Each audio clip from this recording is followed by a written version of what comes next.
Hey guys, how's it going? All right, I just want to give you guys a little story about what happened to my car a couple days ago. So basically, what happened was the car was driving fine all day without any kind of issue, and I went to Walmart, parked it there, got something, came back, and out of nowhere, it wouldn't crank. So no crank, no start issue that I had. So basically, everything on the dash worked fine. Everything in the car worked fine. There was absolutely no issues at all. The remote worked fine. Was able to get into the car. Radio was blasting. Radio was on. Everything. All right. So basically, I was thinking to myself, probably the battery was the issue. So what I did was I turned on the headlights, went out and checked out the beam, just to give me a gauge on how bright the headlights were. I could probably determine whether the battery was good or not. And the headlights were really bright. So right off the bat, I was thinking if they were that bright, I should at least get like a really slow crank if the battery was kind of low. Regardless, I had to check out where the battery was. I went and checked out where the battery was just to make sure that all the terminals were clean and they were tight. And I noticed that the terminals were a little bit corroded. There was some white bluish stuff on there. So what I did was I took out a bottle of Coke, poured it on the terminals, and was trying to clean it with some paper towels, and was able to clean it pretty good. Now the terminals weren't super tight. I was able to wiggle it out, but they were snug in there, so I knew that it probably wasn't the terminal being loose that was causing the issue. And then after I cleaned it up, popped it back on, and tried to start the car, it did the same thing. It wouldn't crank, it wouldn't start. But everything else seemed to be working all right. So at that point, I was thinking to myself, all right, maybe it could be a weak ground wire. If you guys don't know what where the ground wire is, the main ground wire is pretty much the negative terminal, and most of the time it connects to the frame of your car. So I checked it just to make sure there's no corrosion, that it wasn't split or anything like that. There was no issues with it.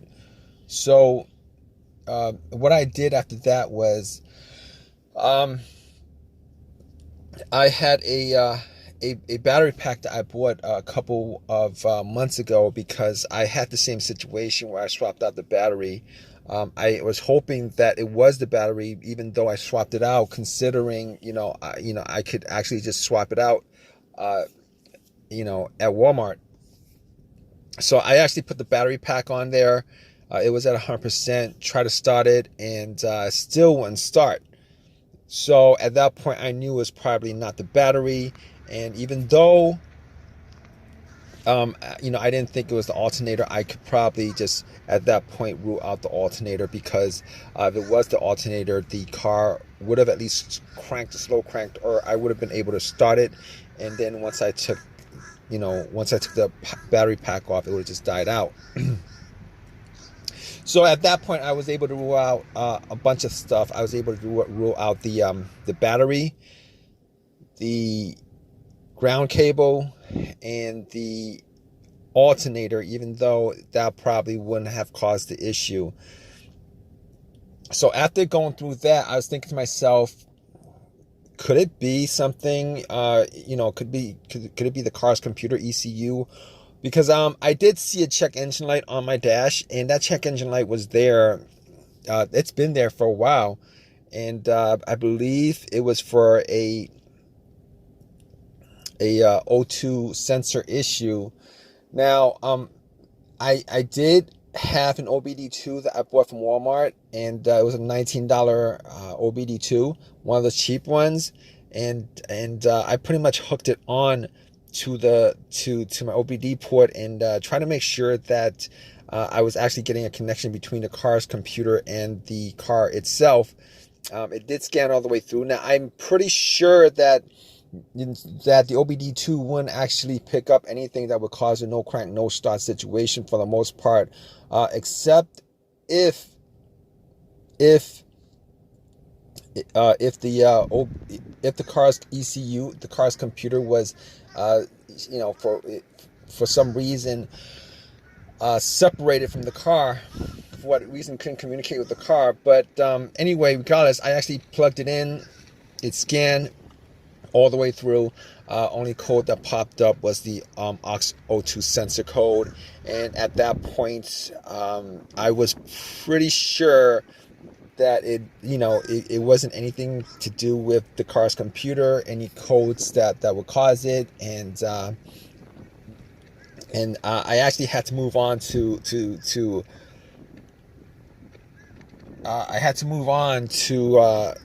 some other troubleshooting outside of that, because that wasn't causing the issue. So basically, I got to a couple of things, which were the fuses and the relays, which were highly capable of causing a situation like this. And got to the fuses, checked out all the fuses, just to make sure that none of them were blown. And I was actually looking at them. Now, I didn't have a fuse tester on me. I didn't think it was the fuses. Now, the two situations that I've had where fuse would cause a situation like that, one of those situations was a Honda that I had where the main fuse blew, and I was getting no power throughout the whole entire car.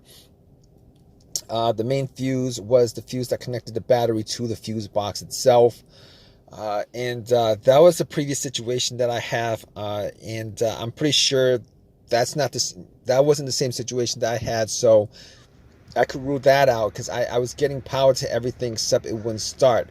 Now, the other situation I had pertaining to a fuse that caused a no start situation was actually a crank no start situation, and I think one of the fuses actually blew, and that fuse was connected to the ECU or the fuel pump.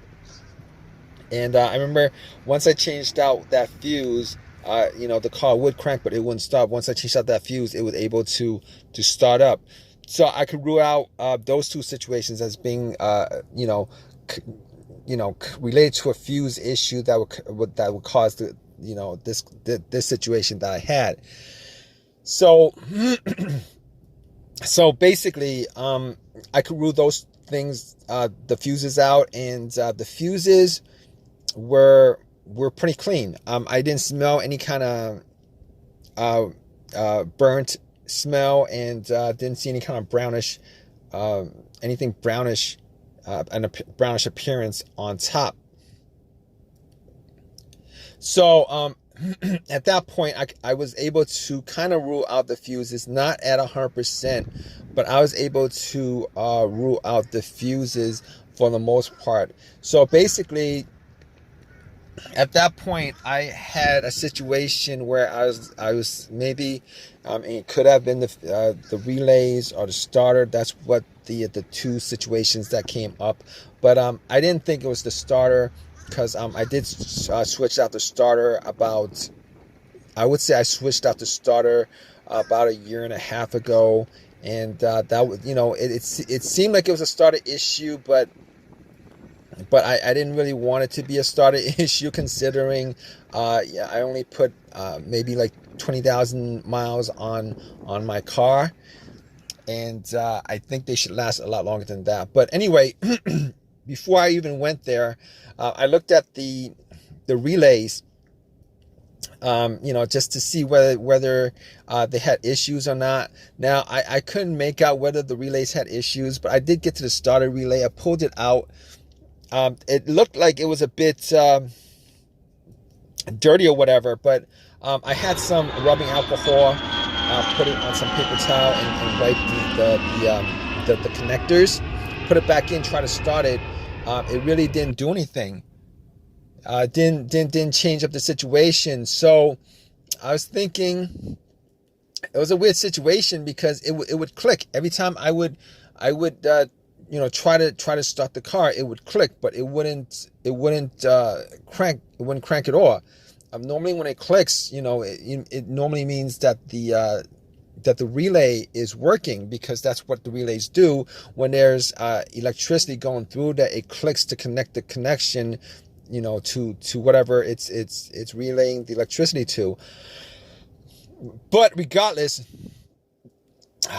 of that, I actually had another relay that I was able to swap out with that, and I actually was looking for another relay with the same, with a similar relay in the box, and I was actually able to find one.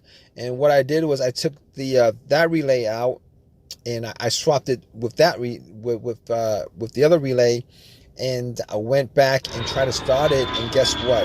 Bam! It started up. It worked without a problem. And at that point, I knew that it was the relay that was the problem.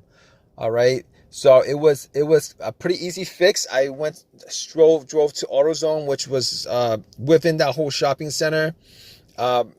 Swapped out the relay, and that was like 3 days ago. Haven't had a situation since. I've been driving the car, turning it on, off, for 3 days. Haven't had that situation at all. So just want to give you guys, just gonna give you guys that story of a quick fix that I had of my car. If you guys are in the same situation, you guys watching this video, hopefully you guys have as easy of a fix as I had on my car. You guys have a comment, leave your comment in the comment section. Please give me a thumbs up. Please subscribe. Like I said, if you guys are in the same situation, just go through the steps that I went through as far as trying to figure out, the situation with my car. And, you guys should be good as far as troubleshooting and diagnosing your particular problem. Take care, guys.